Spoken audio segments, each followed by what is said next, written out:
કૃષ્ણ મિત્રો, આજે આપણે હવે તલની ચીકી બનાવીશું. એની માટે મેં એક વાડકી તલ લીધા છે. આપણે ધીમા તાપે શેકી લઈશું. તલ શેકાઈ ગયા છે. હવે આપણે એને એક વાસણમાં કાઢી લઈશું. વાડકી તલ તો એક વાડકી ગોળ લઈશું. એના માટે એક ચમચી આપણે ઘી લઈશું. આપણે ગોળ નાખીશું, ઓગળવા દઈશું. ધીરે ધીરે આપણો ગોળ ઓગળવા લાગ્યો છે.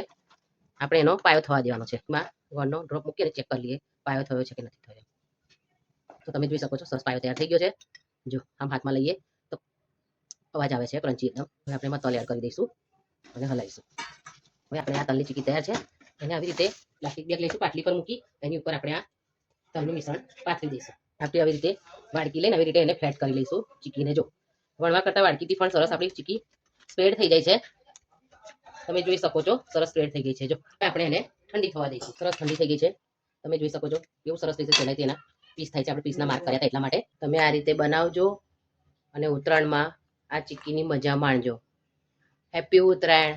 Thank you.